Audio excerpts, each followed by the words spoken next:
Baik,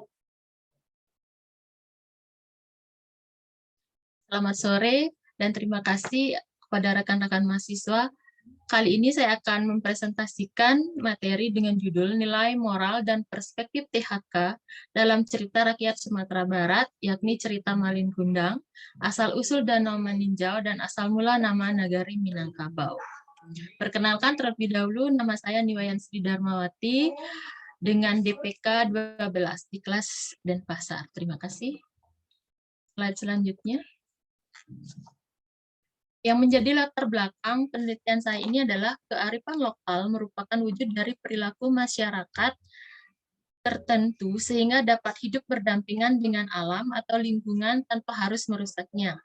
Kearifan lokal merupakan suatu kegiatan unggulan dalam masyarakat tertentu. Keunggulan tersebut tidak selalu terwujud dan kebendaan seringkali di dalamnya tergandung unsur kepercayaan atau agama, adat istiadat, dan budaya, atau nilai-nilai lain yang bermanfaat seperti untuk kesehatan, pertanian, pengairan, dan sebagainya. Merujuk pengertian tersebut, dapat dijelaskan pula bahwa kearifan lokal sudah mengakar, bersifat mendasar, dan lebih menjadi wujud perilaku dari satu warga masyarakat guna mengelola dan menjaga lingkungan dengan bijaksana. Menurut Sofia et al. Tahun 2016.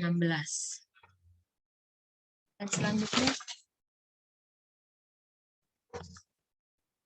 Nah, sedangkan perspektif THK.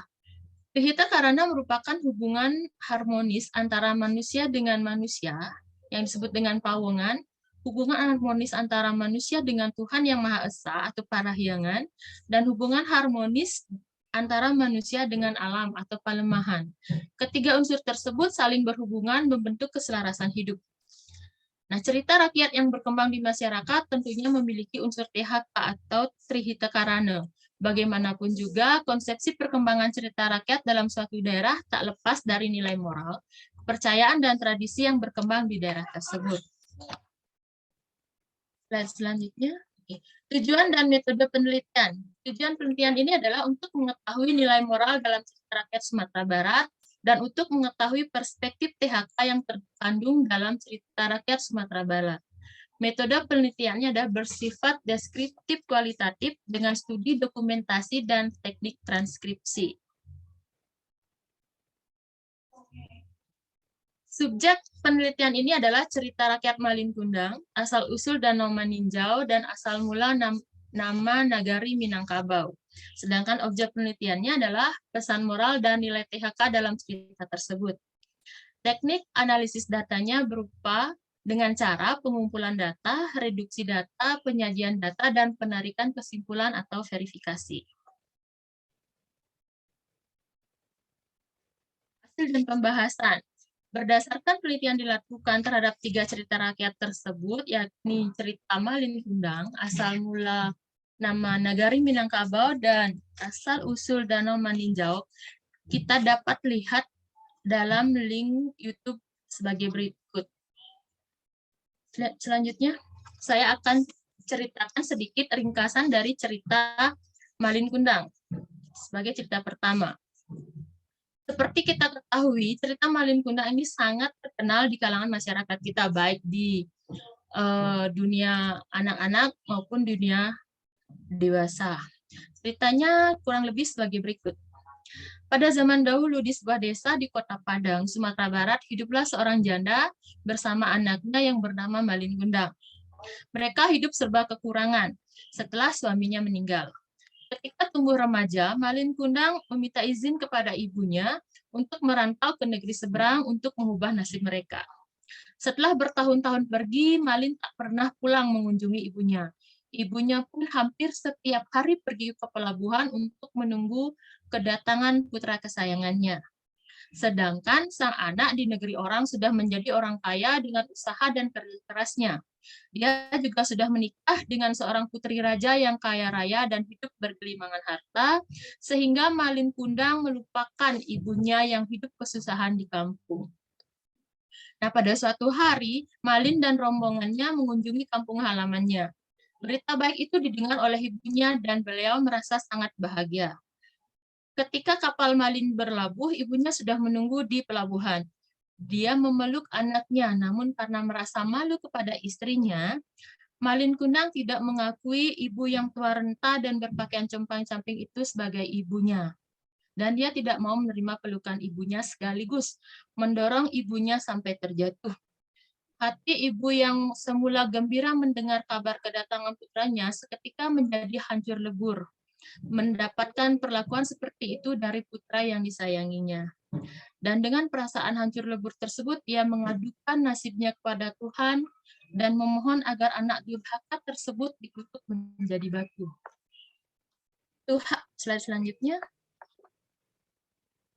Tuhan pun mengabulkan permohonan ibu tersebut.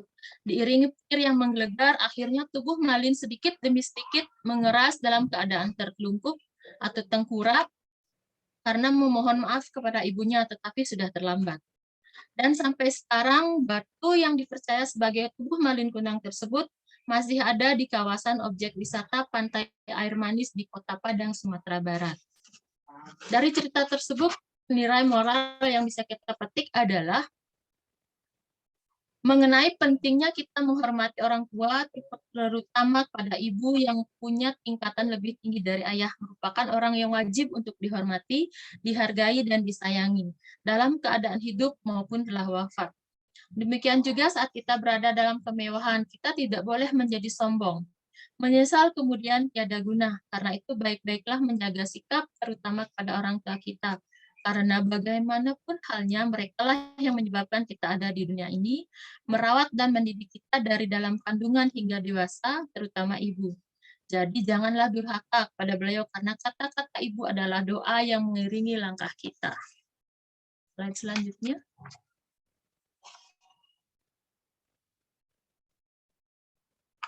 Ringkasan cerita yang kedua adalah cerita asal-usul Danau Maninjau. Di sebuah perkampungan di kaki Gunung Tinjau, Sumatera Barat, hiduplah 10 orang bersaudara. Mereka terdiri dari 9 orang laki-laki dan seorang perempuan. Orang tua mereka sudah meninggal. Anak tertua bernama Kukuban, dan si bungsu bernama Siti Rasani yang biasa dipanggil Sani. Mereka diasuh oleh pamannya yang bernama Datuk Limbatang yang memiliki seorang anak laki-laki yang bernama Giran. Setelah remaja, Giran dan Sani saling jatuh cinta.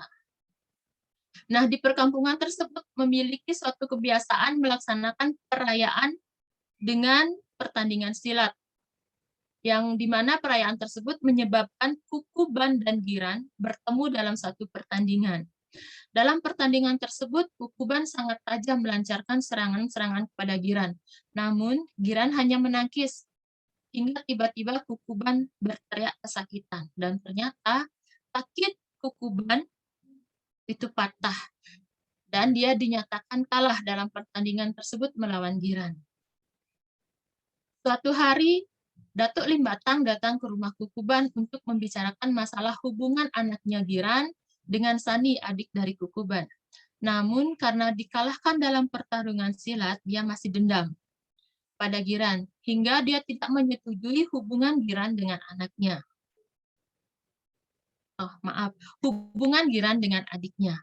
Betapa sedihnya hati Giran dan Sani mengetahui hal ini. Kemudian mereka bertemu di suatu tempat untuk membicarakan hal tersebut. Namun mereka tidak menyadari bahwa mereka sedang diawasi. Ternyata Kukuban telah memanggil warga untuk mengawasi mereka. Nah, ketika Giran mengobati kaki Sani yang terluka menginjak ranting pohon, warga berprasangka buruk pada mereka telah melakukan perbuatan yang melanggar etika adat hingga mereka disidangkan. Nah, sidang adat memutuskan bahwa mereka harus dihukum, dibuang ke kawah Gunung Tinjau agar tidak terjadi malapetaka bagi warga. Slide selanjutnya. Di puncak Gunung Tinjau, mereka masih berusaha meyakinkan warga kalau mereka tidak bersalah, namun tetap sia-sia. Akhirnya mereka memasrahkan nasibnya kepada Tuhan dan memohon agar Gunung Tinjau meletus sebagai bukti bahwa mereka memang tidak bersalah, sambil meloncat ke dalam kawah yang panas. Akhirnya doa mereka terkabul. Gunung Tinjau pun meletus dan menghancurkan pemukiman di sekitarnya.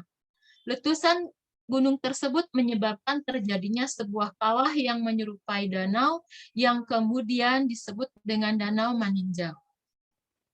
Nilai moral yang dapat kita ambil dari cerita ini adalah jangan menyimpan dendam kepada orang lain, karena hal itu hanya akan menyakiti hati diri sendiri. Yang kedua, jangan cepat percaya dengan omongan orang lain, karena belum tentu sebelum kamu tahu kebenarannya. Slide selanjutnya. Ringkasan cerita yang ketiga, atau yang terakhir adalah ringkasan cerita asal mula nama Nagari Minangkabau. Pada zaman dahulu ada sebuah kerajaan yang bernama Pagaruyung, dengan rajanya yang arif dan adil. Suatu hari ada kabar bahwa kerajaan Majapahit akan menyerang kerajaan Pagaruyung. Kemudian raja mengumpulkan panglima perang dan penasihatnya untuk berunding.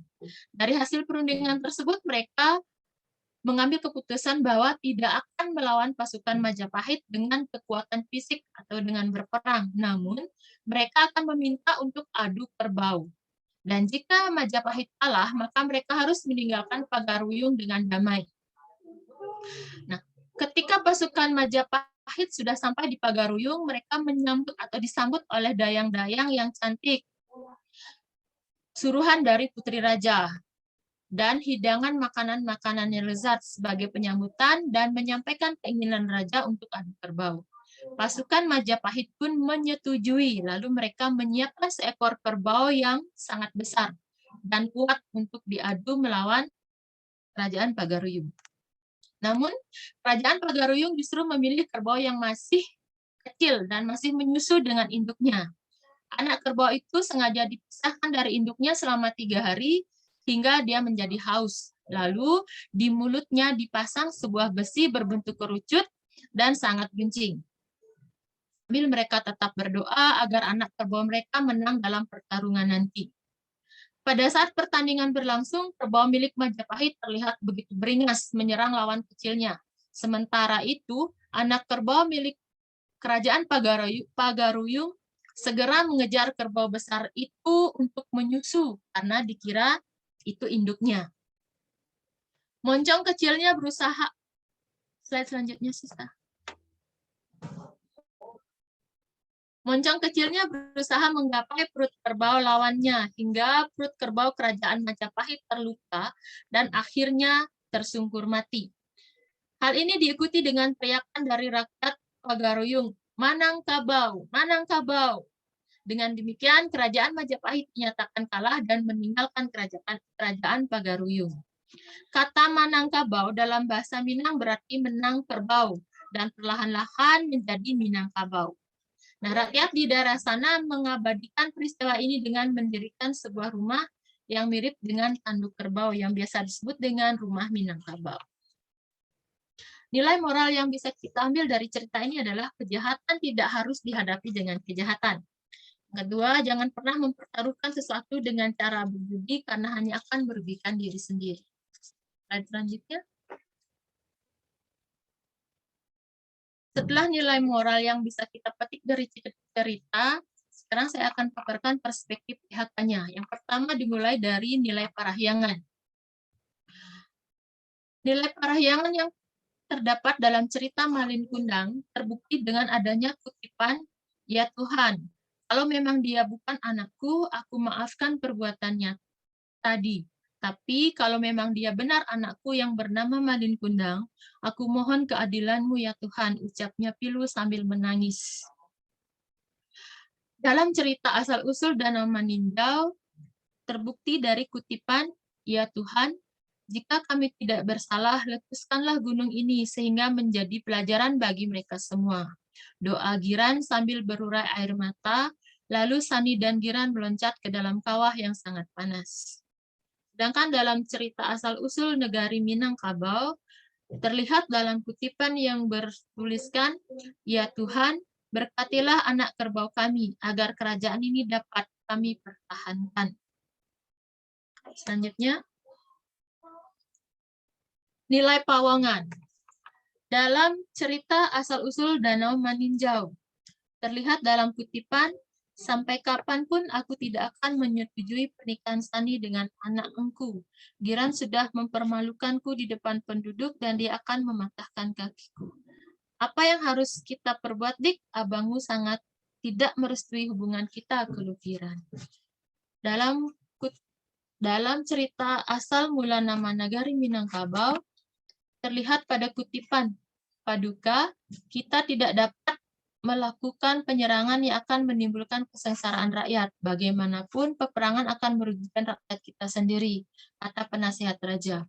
Aku setuju, kita harus memikirkan cara untuk mengalahkan mereka tanpa harus membuat rakyat sengsara, ujar raja. Paduka, lebih baik kita ajak mereka berunding dan meminta mereka untuk meninggalkan kerajaan ini. Jika dengan cara berunding ternyata tidak menyelesaikan masalah, kita tantang mereka untuk adu kerbau, kata panglima perang. Slide selanjutnya. Nilai pelemahan dalam cerita Malin Kundang. Setiap hari juga sang anak mencari ikan di laut dengan menumpang kapal yang berlayar untuk menangkap ikan. Dia juga rela bekerja sebagai buruh demi meringankan beban ibunya. Dalam cerita asal-usul Danau Maninjau, letusan tersebut menyebabkan terjadinya sebuah kawah yang semakin lama semakin besar, sehingga menyerupai sebuah danau.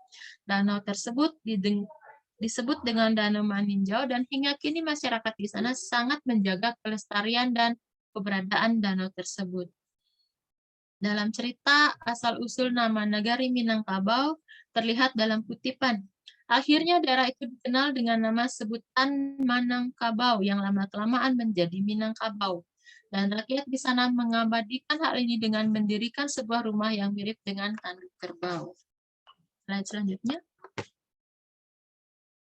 Nah, dari ketiga cerita rakyat Sumatera Barat tersebut dapat saya ambil kesimpulan bahwa cerita rakyat dan kearifan lokal memiliki hubungan yang begitu erat, karena di dalam cerita rakyat terkandung nilai kearifan lokal. Salah satu kearifan lokal yang bersifat universal adalah Trihita Karana. Di dalam penelitian yang telah dilakukan, peneliti menemukan pesan moral dan juga nilai Trihita Karana di dalam cerita rakyat Sumatera Barat, yaitu cerita Malin Kundang, asal-usul Danau Maninjau, dan asal mula Nagari Minangkabau. Pesan moral yang ditemukan pada cerita Malin Kundang adalah hubungan harmonis antara ibu dan anak harus dijaga, dan anak harus menghormati orang tua dan tidak boleh durhaka kepada ibu. Pada legenda asal-usul Danau Maninjau mengamanatkan bahwa kita tidak boleh menyimpan dendam dan prasangka buruk pada orang lain. Sedangkan pesan moral pada asal mula nama Nagari Minangkabau adalah tidak setiap persoalan harus diselesaikan dengan pertumpahan darah, melainkan bisa juga dengan akal sehat dan kecerdikan. Dilihat dari perspektif THK, ketiga cerita Sumatera Barat tersebut menunjukkan filosofi nilai hidup dalam keharmonisan antara manusia dengan Tuhan sebagai Sang Maha Pencipta, hubungan harmonis antara sesama manusia baik dalam lingkungan keluarga maupun masyarakat, serta konsepsi hubungan harmonis manusia dengan lingkungan, baik tumbuhan, sungai, hutan, serta binatang yang ada dalam sungai dan hutan tersebut. Sekian yang dapat saya paparkan. Terima kasih atas perhatiannya.